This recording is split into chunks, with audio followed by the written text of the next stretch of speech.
Well, good morning, everybody. Crew cab's chilling in the shop. I got a detail spit shine on the outside yesterday. You guys are going to come back and do a couple more details on it. But normally, if I'm working on something for somebody, it involves my whole toolbox or the whole shop, and or I got to bring a truck and trailer or a tractor. But today, I literally just need to show up with my wallet. That just so happens to have Class A CDL in it. Gal, I know she's looking around for a driver to move some stuff to the auction. And one of the stuff is a Dodge Ram Cummins with a Diamond C. So I get to drive that. But there's some other stuff we're going to look at this yard that I'm going to either haul or maybe buy. So she'll be here in a little bit. I mean, this is just, we're getting the high life. I'm getting picked up and hauled to work and get to drive somebody else's truck. This should be fun. We're going to grab a couple things and we're going to hit the road.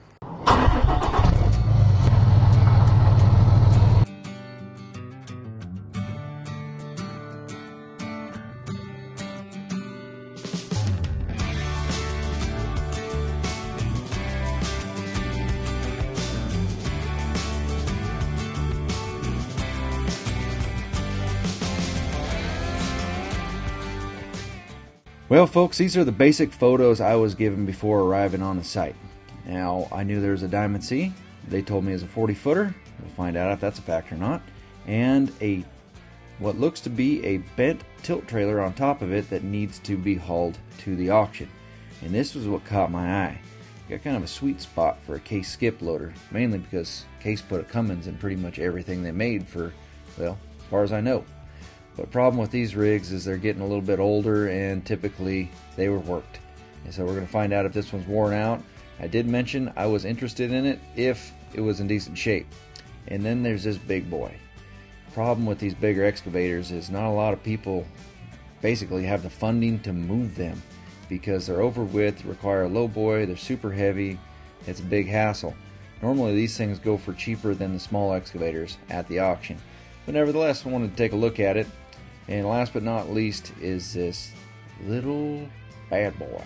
John Deere 550. I think this is an 80s rig. These things have been parked here for a year and a half is what I was told. And we're here today to assess the situation and hopefully get some of them moved. But, it might have an ice in. Anyway, the 2017 first gen, guaranteed, Diamond C engineered beam. They didn't unveil this in 2018. So this has got a build date of 2017, 32 foot, 10K axle, 25K rated. Not a bad cherry. I don't know what this thing would go for at the auction. 10 maybe. This one looks familiar, but let's go over here and mess around with these other machines. So this big boy needs to go to the same auction. It's a 220. So if somebody made a $5,000 offer before we went to the auction, that's not out of the line.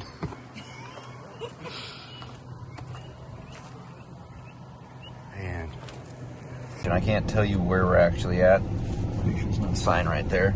But things have changed. The idea initially was to use this truck and trailer to haul a trailer that's already loaded up on it, haul the trailer that's on the deck to the auction, and I thought I was just going to drive the truck to another location and then come back down with my own truck and trailer to haul the equipment. Apparently now they want us to haul, which is not a big deal, to haul the equipment today with this truck and trailer. So I'd just be turning and burning to the auction from here. But the people that are in charge here don't want to see this truck leave the property. So the gal that I'm friends with here, one of our customers that hired me, she's been in there for the last 15 minutes trying to talk it out. I'm about to crack open ice cold drink or something here while I wait. Got my little go bag with Gatorades and waters. Ran out of hot snack. Missing context right here, but the plan has changed drastically. But we're going to still execute some of the products out of the property. New plan. We are going to leave with all of our gear, all our jump packs and everything, go home, grab my truck, and come back down here. While we're gone, this outfit is going to disconnect this gray 3500 single wheel truck from the Diamond C, have it staged up, ready for us to hook onto it with my truck so we can haul the trailers to the auction today. And hopefully that goes to plan. See you in a second. All right, we had to change the plan. They wouldn't let me drive their Dodge, so I had to go back up and grab mine. But we're gonna tow this whole setup to the auction, and then next week I'll come back and get those tractors. But we're gonna check the brakes, check the lights. Yeah, if all those are working, we're good to go.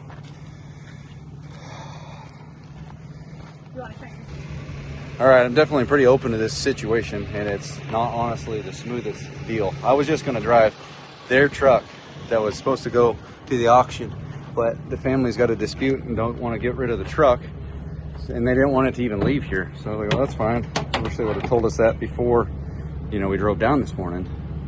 That way I could have just brought this down, because the trailer's still got to go to the auction. They're going to battle over the truck. Two families that should be getting along that aren't, you know what I mean? Oh, we got 30 pounds in there already.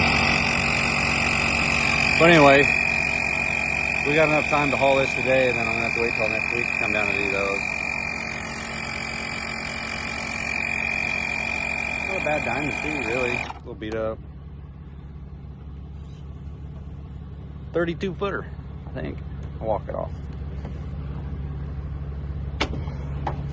Little air on the bags. Got the crankers, the 210. A lot of trailer for 210, but engineered beam, man, boy. Everything seemed good. We don't got to go that far.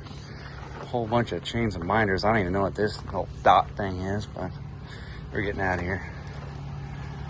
Look at this flat tire machine right there. Get out of here. Oh, we made it with both trailers, safe and sound. I don't think anything fell off. Honestly, it was like the perfect route to get down here. All the tires are intact, even the crapper's up there. I have a hunch I know who used to own this trailer, judging by where it came from, but I'm not quite sure. If I get the info, I'll put it, put it on the top here.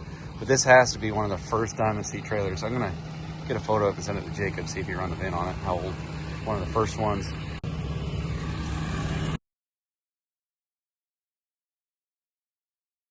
You always gotta take a look at what we got out here. What's gonna be coming up on the chopping block. Definitely, what is this, a Ford? It is. I called it. The old Skippy. A 72-inch 4-in-1. We got a, oh, look at that. That's pretty cool. See how much that goes for. I have to keep an eye. Wood splitter, 4-way option. Flail, augers. Oh, look at this. That's a sweet grapple. Holy crap. That is not bad. We got hoses and couplers.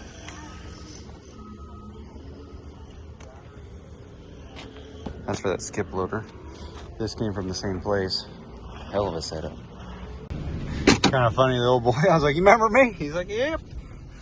He's like, those old boys that bought the roller just drove it down the street. Yeah, so today's been a whirlwind. He's like, you can bring a skip loader tomorrow or next week. All right, just to add to the end of the video and the excitement, that was supposed to be like a quick turn and burn this morning. Haul that truck, trailer, drop the trailer off, drive the truck back up to my town, and get a ride back to my place. That escalated really quick within this first 5 minutes of showing up at that yard. I didn't get back here till 4:30, which isn't late. I mean, that's an honest day's work, to be honest with you. But what the problem is, I haven't packed anything up for my Power Wagon trip that I'm going on tomorrow morning. I needed to fix my crew cab, swept line, and I needed to load it up. So you can see Ford's not hooked up to the Goose or nothing. So it just put me behind the ball quite a bit. But I'm glad we stopped and got in and out on the way back, because it was late lunch, so I can keep rocking and rolling right now.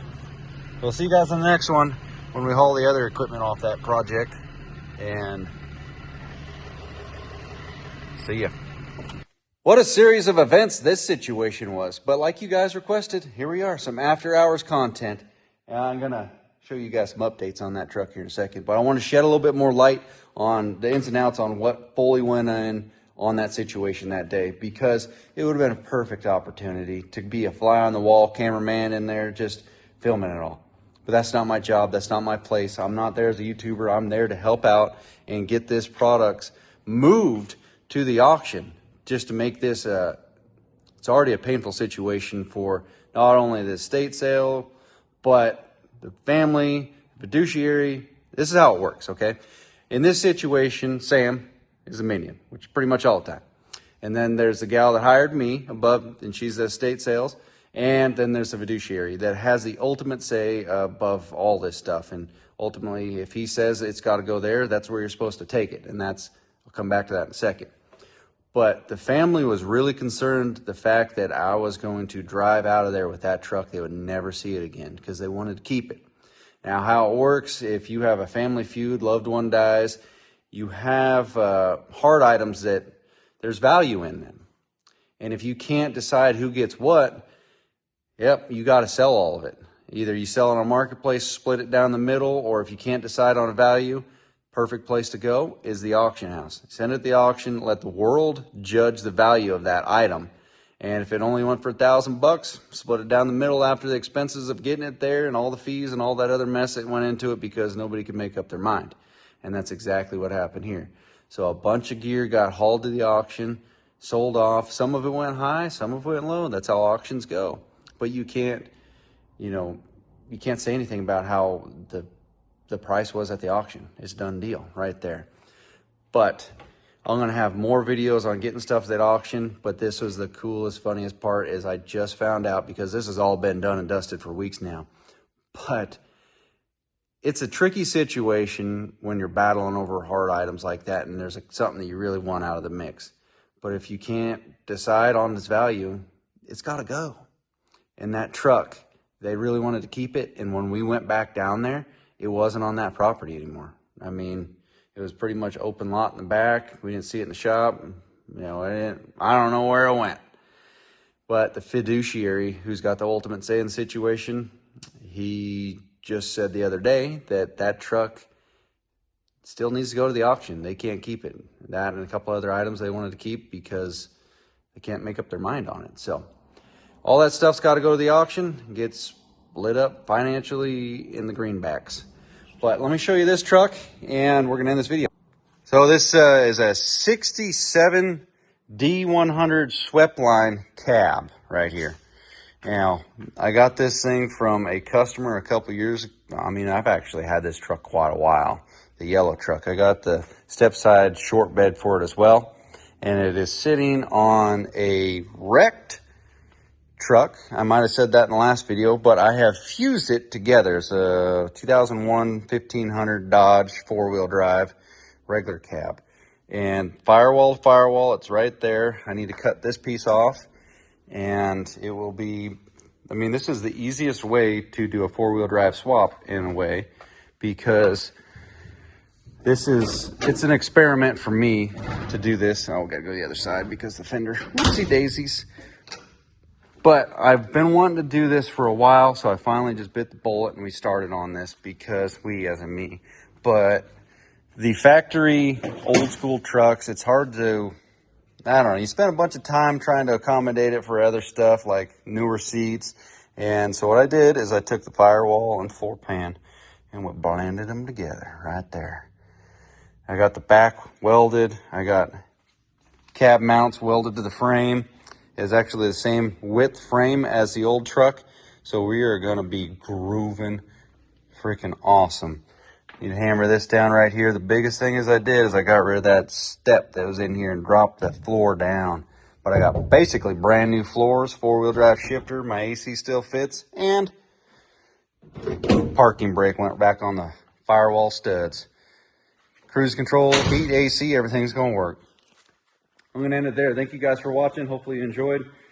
Comment below if you've had any situations like this where, I mean, I think I'll probably try to get more involved with this outfit so that I could see more ins and outs on. It would be cool, like horde kind of deals, clean up on those and stuff like that. Because for some reason they're nasty, but they're interesting just to see it. I've never seen a horde like in person. So something like that might be kind of cool. But equipment, cars, trucks, they all get left behind. And I mean, just out of curiosity, just to see what's out there, what nobody knows about.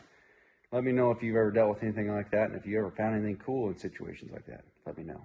See you guys. Thanks for watching. Later. Curious, read your comments. See you guys on the next one.